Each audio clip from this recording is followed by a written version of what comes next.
Good. So how are you been? Oh, living the dream, keeping busy, just getting ready for Angels baseball and continuing broadcast high school baseball. So keeping busy in that regard. Ladies and gentlemen, we're here with the great Dominick Lorenz. You are with Catella Chronicles, and that takes care of our Angels, and it also takes care of the Anaheim Ducks. Tell us a little Yeah, bit about it. yeah, I know. Catella Chronicles came about, I would say, on a very grand spur of the moment. And I was working at the time with SB Nation and for Halo's Heaven. And it was strictly a blog post site just for Angels baseball. And then about a week before the 2022 season kicked off, Hmm. they axed everybody. They just cut ties. It was fast and just you lost it immediately. So at that point, I was like, well, we still like doing it. I still like blogging and writing and podcasting. Hmm. So I said, let's roll with it and let's create something. And at that point, about a couple weeks into starting Catella Chronicles, I met Fernando and Todd and the whole Halos in the Infield crew at that time. And we just had very similar ideals of how to go about the blogging, podcasting, sports world. And it just became this perfect marriage and partnership. And that's really how Catella Chronicles and Heedy got together. So really, Catella Chronicles has been going on now for 2 years. 2 years, okay. It's a nice, I joke, it's a nice passion project because it's fun for us. We all have our daily lives and the jobs that we do in real I think. world, right? The real world that we have. Uh-huh. But we love our Angels, we love Ducks, we love sports, and this is like our outlet to get our passion out. So that's what it really is for Catella Chronicles for me now, between balancing, going back to school and getting a teaching degree right now and doing high school athletics. Um, Catella Chronicles is more of a side project and just kind of time when I get to it. But when I do get to it, it's, to vent out our feelings with our beloved Angels and Ducks too, And Ducks too, yeah. with two franchises that are really, really trying right now. Really trying. Well, one of them's trying anyway, right? Yeah. It seems like. Well, hopefully we get a lot more trying this season with the Angels. It looks like that's what's happening. What do you like so far on the as far as spring training is concerned of what you've been seeing? I think the easy go-to at the end of the day that everybody should say is Ron Washington. I think Yes. everything that he's put on the table thus far. I actually just watched the Angels put that big hype video that's like 3.5 minutes about an I hour ago on a social media to kind of get you ready for opening day. And it's, Oh, I missed it. I got to check that out. Okay. they kind of got the players, what's one word to describe the team at the end of spring training? And they're like energized, hungry. And, it's all the hype kind of theatrical Yeah. trailer stuff. And then you got Ron Washington. It's almost like a little ring camera that's hiding inside the Angels Tempe clubhouse. And it's like they're spying on us. Yeah. And Ron Washington's, telling the team, you can talk about being a winner, and it's a difference to actually doing the work of being a winner. And I Hmm. think that's something that the Angels really haven't had probably since the Mike Scioscia era Yeah. of managing. And we've had Brad Osmus, you've had Phil Nevin, you've had Joe Madden, and I feel we were at a time where we really thought Joe Madden was the guy. Hmm. He resurrected Tampa. He resurrected the Cubs and broke the curse, and he was going to do the same thing for the Angels. And when that ship blew up, um, Ron Washington kind of seems like that next guy who was like Joe Madden, where he can resurrect and he's had the inner workings. Yeah. And I just maybe I'm a little honkish and maybe I'm a little naive as an Angel fan, but I'm hanging on every word he's saying right now, and he's Yeah. hitting all the right notes. And this is exactly what the Angels need in the form of culture. We all have a little bit of hunk in us, right? It's the reason why we're fans. So every season we want to get into it and just really want this to turn into wouldn't it be great if the young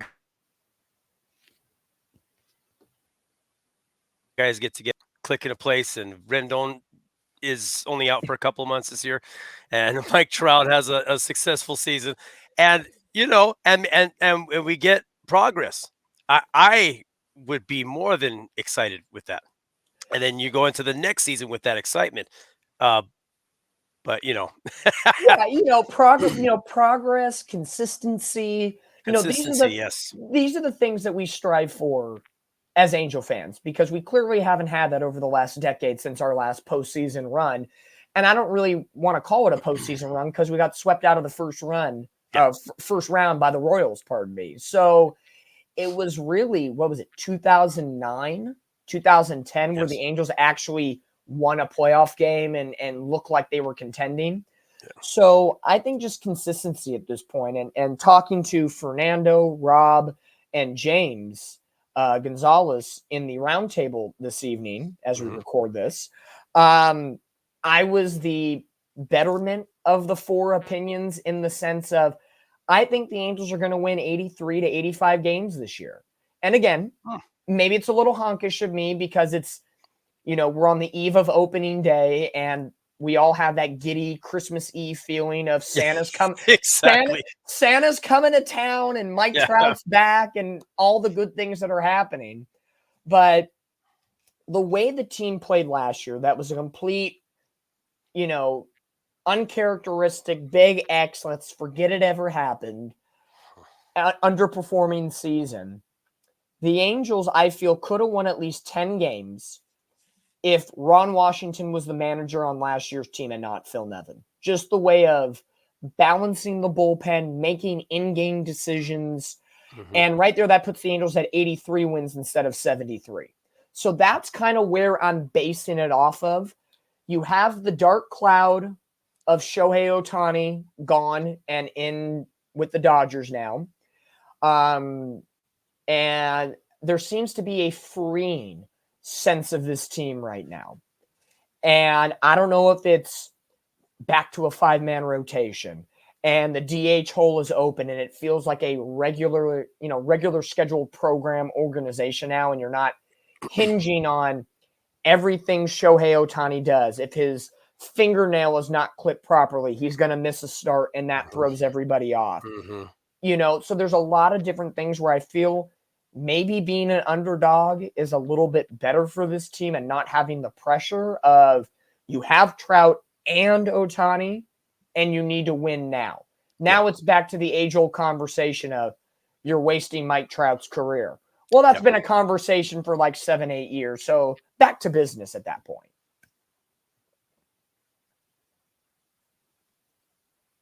Sorry, you froze there. Oh no, it's back. To me, it's back to business at this Yeah. point for the Angels, and hopefully they just strap on the bootstraps and Hmm. get back to just playing the fundamentals. So that Yes. consistency, if we get that at the end of the day, I think that's great. From me to you, I would say this: is there a spot on this roster that intrigues you the most, regardless if it's for positive sake or for negative sake? Because it's a loaded question. Yeah, that's a tough one. For me, really, it's about health. Who's going to be able to stay on, and if we're going to keep a consistent lineup every night instead of mixing it up. It's hard. It's hard to say. I don't really know exactly what to expect. I see a lot of young players that are starting to bust out and look really good out there in the field. But and then we got a couple of veterans, but it's mainly like what can this team do while they're healthy, while they're all Yeah, playing together. A lot of people ask the question, well, I don't understand why the Angels couldn't put wins together when you have someone like Mike Trout and Shohei Ohtani on the same team. Well, they didn't really play an awful lot of games together. yeah. There was so much turbulence as far as who was healthy and who was not. So, um, well, Rendon, let's just say Rendon has a healthy season, and for some miraculous reason, he's healthy this entire season. What Yeah. kind of numbers can he put up? As far as him batting, they've been batting him. Lead off. Yeah, leadoff. That's kind of odd, I think, but where do you put him? I wouldn't want him in cleanup. I wouldn't want him. No, I don't think he's in a power position anymore of No, he's not. 4 or 5. Honestly, again, I may be a little naive and drinking the Kool-Aid, I think leading him off isn't a half bad idea because I've actually really liked what I've seen from Shonwell in the middle of the order. Mhm. And if we want consistency, and Shonwell is a very consistent batter of not, worried about launch angle and just putting bat to ball and taking whatever he puts on the field. Come on, he's coming into this season with a 29 game on base streak. Yeah. And we talk about that at length, and watch, he'll probably go 0 for 4 on opening day and wreck that all, right off the top of the bat. But, that's the Angels cursing us. Yeah. Really, if you balance it out, Mike Trout's going to be the 3-hole. That's pretty much Yeah. set in stone, especially now with Shohei Ohtani being gone. I could see the Angels at this point leaning on Anthony Rendon with that. He does get on base. And I think if in a 162 game season, tempering expectations a little bit, I would say I would throw a party if Rendon could play 120 games. Yeah. And that means he's missing a month of the season. Like if he can play 5 out of the 6 months and we're throwing a party, that doesn't sound great, but for the last 3 years, that would be amazing. Especially for the money we're paying. For the money thank God it's not my pocketbook that's paying that money. That would be depressing. It's good old Uncle Artie's.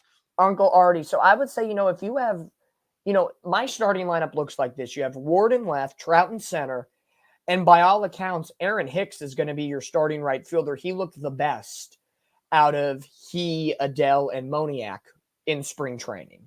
Mm-hmm. You have Rendon at third, Neto at short, Drury at second, Shonwell at first, and Ohapi behind the plate. And probably the designated hitter spot would be a rotation of Rengifo, Adele, or Moniak, depending on the day. So I would say Rendon, Hicks, Trout, 1, 2, 3, with Drury in the 4-hole, Ward in the 5, Shonwell 6, Ohapi 7, whoever that DH is that day in the 8-hole, and put Zach Neto in the 9. I think Zach Neto would really turn that lineup around a little bit. Because Ohapi's going to have a little bit of pop to that bat. I think he presents more pop, just a pinch more than Zach Neto does. And that's fine. They're both going to be the young core that stays. As long as those two produce and show leadership qualities, you can put them anywhere in the lineup. If you want to put Logan Ohapi leading off, I don't condone it, but I would be fine with it as long as he's an everyday starter, which he is. So that would be my lineup from day to day. And there's going to be naturally, if you're going to play the odds, there's going to be some changes in the lineup. Maybe Ward with a righty-lefty matchup goes to the 4-hole, Drury protects him, or, Shonwell to the 5 and Ward goes down to 6. And you have those minute changes. But with philosophy last year and all the stats and different things, we saw drastic changes to the lineup. If we can at least shave those in half, and I think this coaching staff is capable of being a little more down to reality with the starting lineup, what it could be. I get the feeling that they more kind of came in, looked at the team, says, okay, look, this is what we got.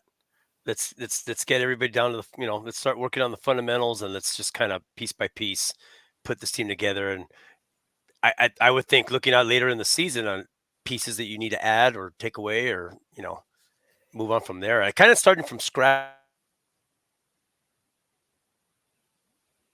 in a way, as far as like the bright point of the team goes, is probably going to be pointed towards Ron Washington.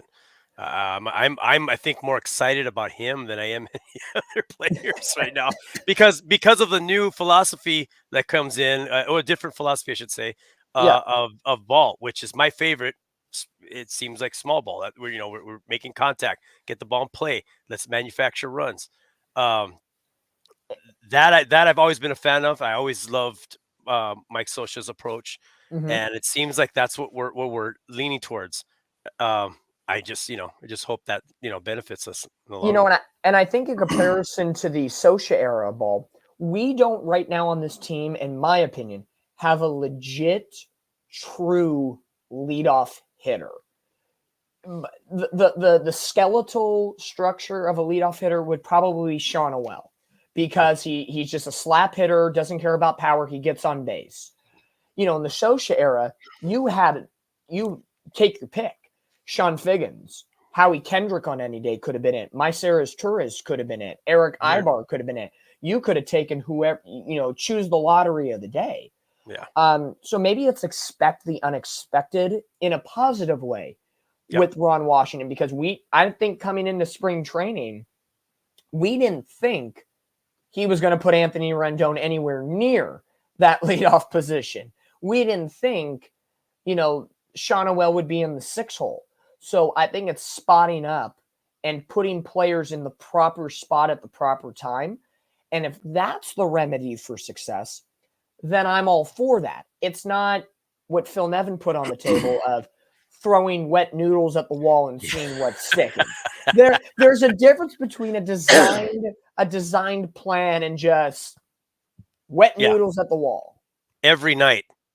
Yeah. Wet noodles. It wasn't like, let's see what happens. Let's see if this works for the week. It was like every night something was different. Big word for the day would be consistency. I have to agree with you on that's definitely something we're wanting and looking out for every day going in for the next game. Say, okay, let's see how these guys pull out, knowing at least our first 5 hitters on how this team's going to adjust and gel together. Never seems like we ever got that gelling period together as far as a lineup is concerned. No, and the Angels at times last year, they were winning in spite of all of what was going on with Phil Nevin.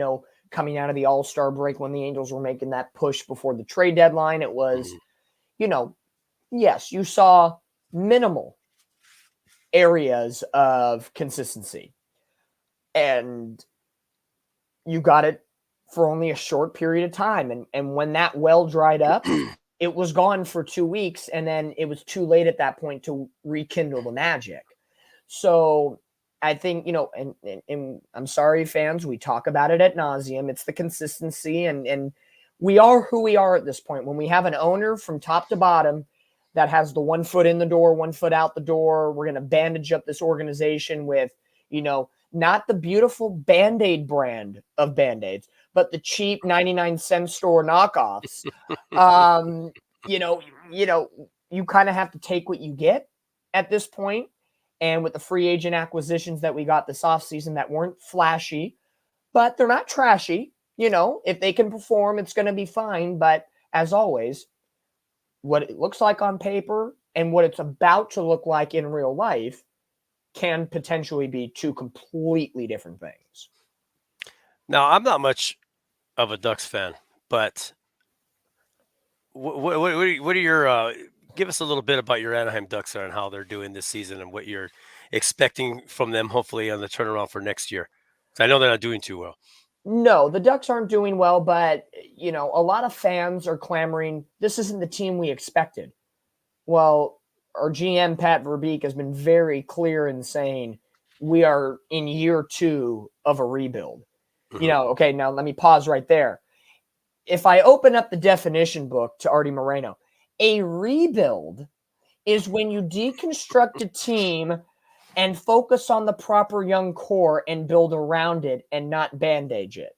Okay, so there's the 101 talk. The Ducks did that. And they have been willing to part ways in trade deadlines past with players that have done well in the organization. Hampus Lindholm, Ricard Raquel, Shea Theodore, all these players, and say adios. We can't pay for you anymore because you're at the point of your career where you want an 8-year, 35, and hockey money is different than baseball money. Oh, yeah. But 8 years, $50 million is like Ohtani money in hockey. Yeah.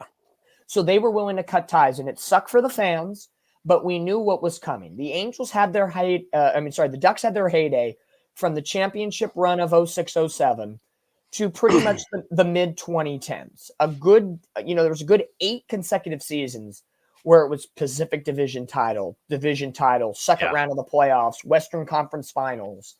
And it was just our time. Every organization has to do it, and this was it. And the Ducks have really found their young core with Mason McTavish, Troy Terry, Leo Carlson, and they're focusing on what they need to do: score goals and be technicians on defense. That's why they brought in a new coach in Greg Cronin this past offseason. He brings the East Coast style of hockey to the West Coast, and it's his first NHL coaching job. He's been in the minor leagues, he's been an assistant coach, and it's his.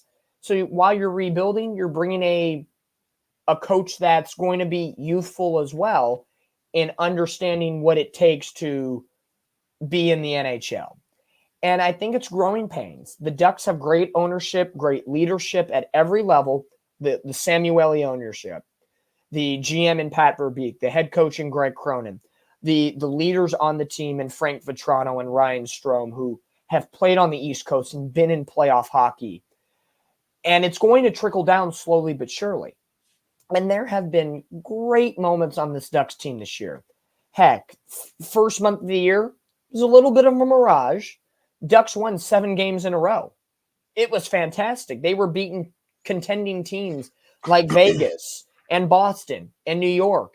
And you're sitting there saying, okay, this young core's got something. But then as the season went on, losing streaks happen. Yeah. Of late, there's been times where the Ducks are getting shelled 7-2, 6-2, and getting shut out, and it's not pretty. But that's what a rebuild is. And I think fans have to slowly understand that. But heck, even some of the losses, this Ducks team is fun, and they're going to be youthful, and they're fast, and they can score. So there is a lot to like. I said this last season. The Ducks had their franchise worst season last year. Worst season ever in their history. In 29 years, now in year 30. You can't really do worse than that. You could, but I don't think you can. And the Ducks, to me, even if the record doesn't show it, there's plenty of things on tape, on paper that they've done that clearly has them going in the right direction. I would say maybe this Ducks team, because I don't know if you know this, but the Ducks have the most cap space for free agency. So I didn't know that. If their GM was the type of GM that wanted to buy a team, he could go out and buy probably 6 or 7 players and rehaul this franchise and probably at the same breath handicap it 5 years from now. Yeah, exactly. But they don't want to do that. They want to get the core going first, get everybody set for 3 to 4 years. Then when you need that 1 or 2 pieces to really send you over the edge, exactly, you have the money to literally get anybody at the hometown buffet. Yeah. Yeah. You want any exactly. Or with your little bobblehead in the background, Bob's Big Boy in the background. Oh yeah. Bob's Big, yeah. So good old Bob. Good old Bob in the background. I think, just like Bob's, the burgers are timeless. I think the Ducks in due time will be a timeless franchise that will be back to the, I guess you could say, glory days of wild card divisional playoff round and competing with the likes of the Kings, Edmonton, Calgary, Seattle, Vegas, and so on. Yeah. So, for the Ducks fans out there, there is a lot to like. The key word for them, patience. Yeah. That's the word. For the fans especially. Yeah. The proper way to build a contending, long-lasting team is always from the ground up. When you're putting your franchise together, you need to have that core set, and then you add your pieces. I was never a fan of buying a team and then, like you said, handicapping 5 years down the road. Well, and the Ducks were and fans, we were spoiled for years having Hall of Fame caliber guys: Ryan Getzlaf, Teemu Selanne, Corey Perry, all on the team, Paul Kariya, all at the team, especially on that championship run. And if you look at that, the rosters from the championship year to probably 2014, 2015, those 7 seasons, there are top quality guys that maybe some of them might not go into the Hockey Hall of Fame, but they were pivotal all-stars every year and in the running for top goal scorer. And guys, if you traded them in their prime, make any team cup contender worthy. So the Ducks were spoiled for a long time of getting who they wanted at any position. So That's why it feels a little worse because you went from, here to here. Now you're trying to work your way back up. Hmm. But to me, that steep drop happens, and I feel more pain with the Angels. Like I feel so much better about this Ducks season than I have the last 5 Angel years combined. I was going to And ask the you that question. and the Ducks are second worst in their division behind in front of San Jose. Yeah. So if I'm feeling great as the second worst team in my division over the Angels and where they're at, for me, that's a huge statement. Oh, yeah. Exactly. How old are you, Dominic? 29. I'm in the 29 Forever Tour.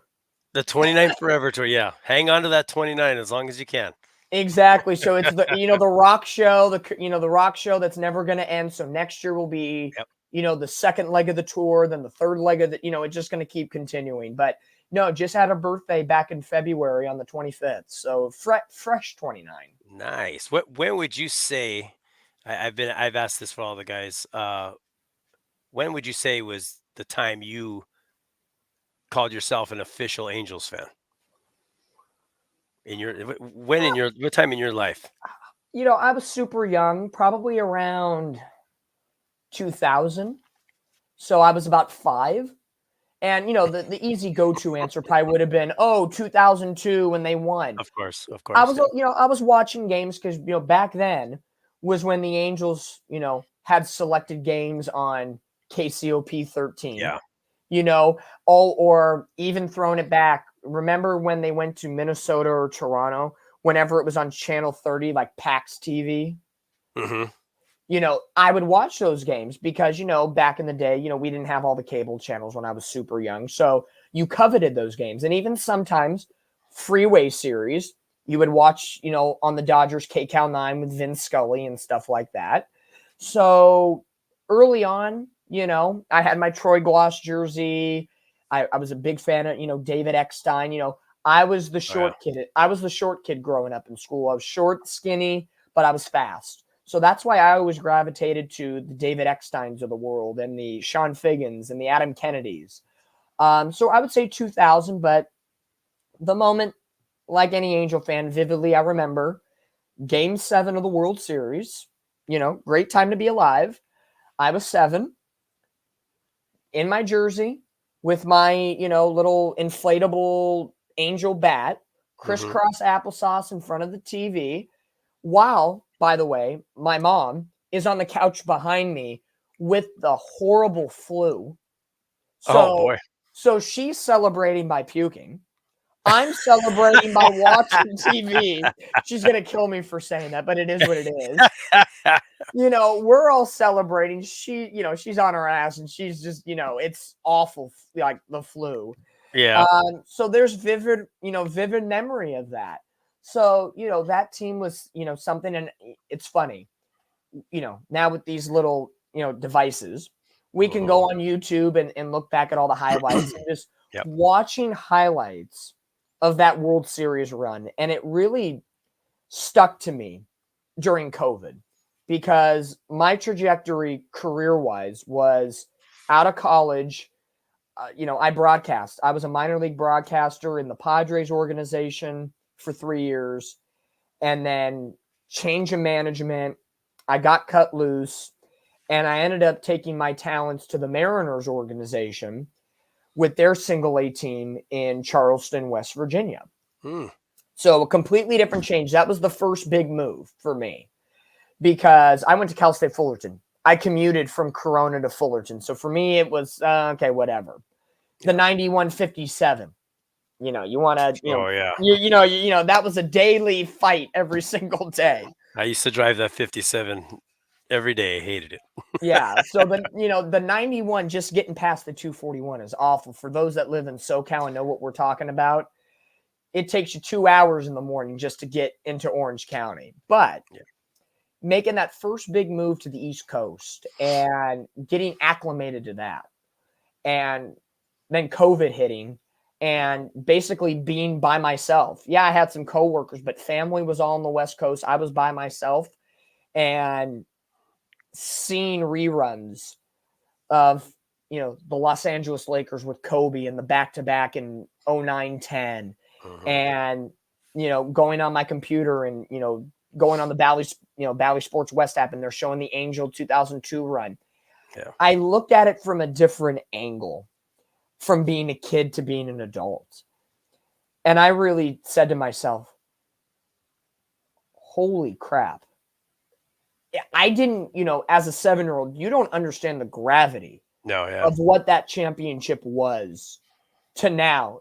And maybe, perspective is 2020, and maybe it feels more gravity because of what we've had to put up through for the last decade of our Angels. But it was something. And I didn't have a tear in my eye rewatching it as an adult. I did, though, for watching Kobe Bryant's final championship against the Celtics. That brought a tear to my eye. Maybe because he's passed on, rest in peace. That put a tear to my eye. But just knowing and seeing, the red halo sticks banging away at Angel Stadium and that vibe and feeling, I've only felt that, I'm a Laker fan, an Angel fan, a Ducks fan, and a San Francisco 49ers fan. Those are my 4 main sports. The only time I've had that adrenaline playoff rush feeling was with my Anaheim Ducks. I went to game 1 of the 2017. I have the hockey puck somewhere in my collection. The Western Conference Finals against Nashville. And that adrenaline rush was anything imaginable. Oh, yeah. I haven't been to an Angel playoff game, haven't been to a Laker playoff game, and, San Francisco's up north. I don't get up there as much. I've had heartbreak 1, 2, 3 too many times with my 49ers in Super Bowl runs. So it's something. And, where were you game 7, 2002? I was at I think it was my uncle's house, and my entire family's there. My whole family, we're all Angel fans. And we've all suffered together our entire lives. So there we are, there we are watching it. And it's, I'll be honest, that entire postseason run, I was just waiting for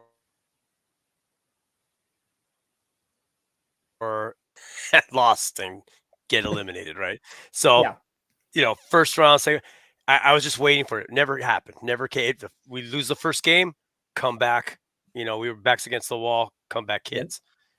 That team was out of control through the entire postseason. The Minnesota series with Kennedy's 3 home runs was incredible. Of course, Spezio's home run in 6. And then Salmon's home run in 7. That was just so nice to see because he deserved that moment so much. Erstad's final catch to end it all. Yeah. I just remember my entire family dogpiling each other on the living room floor. It was just a pile of human, just it was a pile of bodies, just, about 6 feet into the air. We just were on top of each other. Nobody could breathe. We were just, teary-eyed. I mean, extremely excited. I mean, happy, relieved. It was a crazy time. I mean, it was really neat. That team, myself at the time, I was I've always been a Lakers fan, Kings fan, Angels fan, and I growing up was a Washington Redskins fan. Okay. With my father, my uncles are all Redskins fans, and I remember the Joe Theismann days in the 80s and stuff like that. So, but we there was excitement with Super Bowls in 88, 92, I believe was the other. And there was that excitement, but the Angels they were always the family's special. That was like our team. Yeah. It was always the Angels. And that was just such a great moment. And I just remember like just a rush of excitement, but also like this relieved feeling like finally we could finally call ourselves champions. It was so unreal at the time. What an incredible season that was. It was just the most amazing thing to watch in baseball. That's and at that point, it's as long as you get 1, you can always call yourself a champion. True. Especially in the early 2000s, mid 2000s, it was the Yankees. We got 27, or we had 26 going on 27, and so on and so forth. But as long as you had 1, that's what mattered. Yeah. Yeah, that's what you took to the bank. Even though it's been 22 years, that's okay. We'll still remember that. Yeah, that's what I took with me on the playground because I was, let's see, I was in second grade when the Angels won the World Series. So, aging everybody a bit, probably watching, listening, but hey, I took that to the playground and heck, man, it was the best Hey, feeling going into I it. I was married when that happened, and I went to a playground and I was punking little kids that were wearing Dodger shirts. So I made sure that that happened. Hey, But I will do it that was a now. great time. I'll be happy to Hey, punk we some should kids go. if we win. Let's go.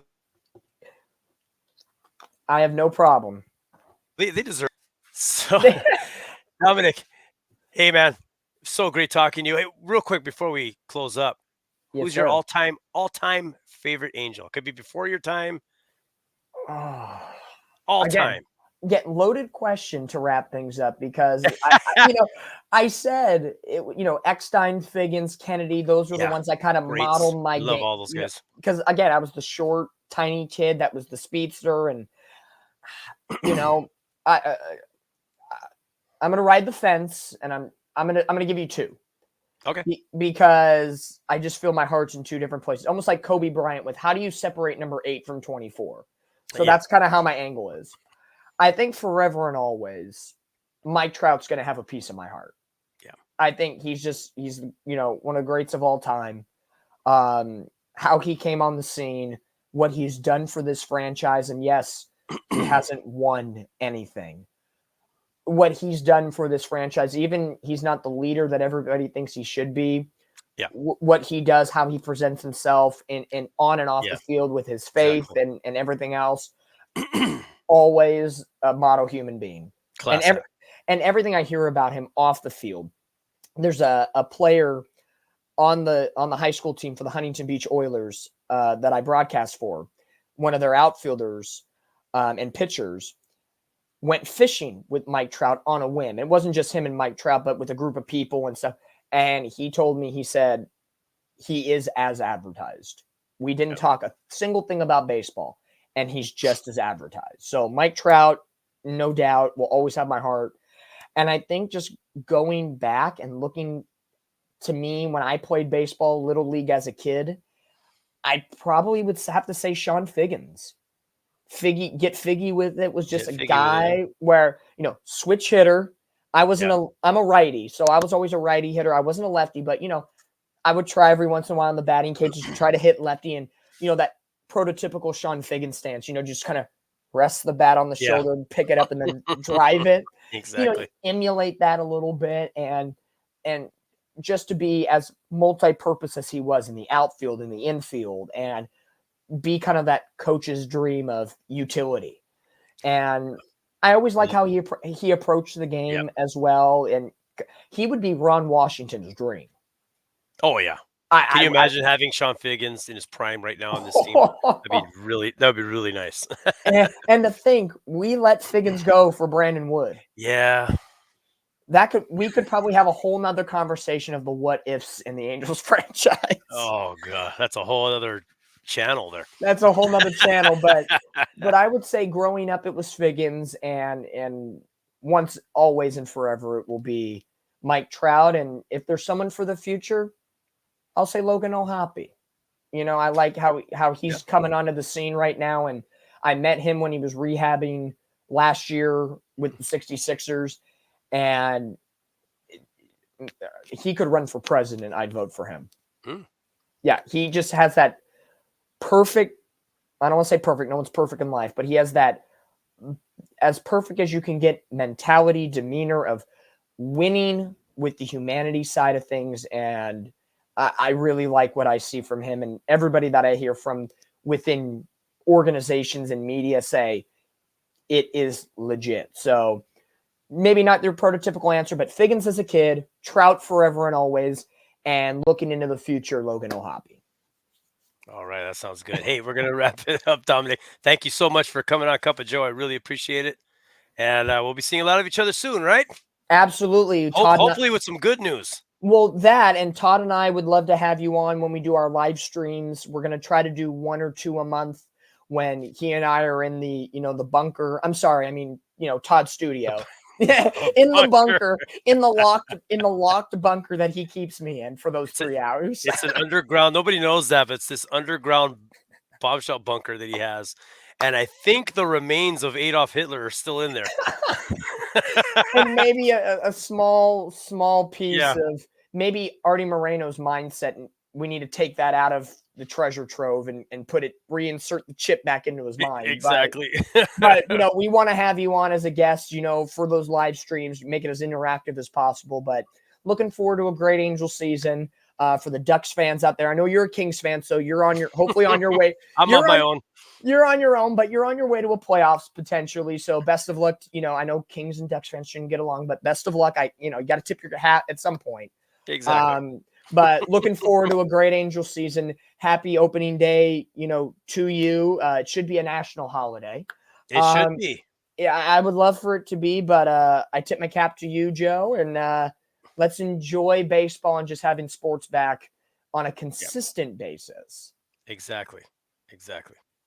All right, man. Thank you so much. We'll talk to you Cheers, soon. cheers, my friend. Take care.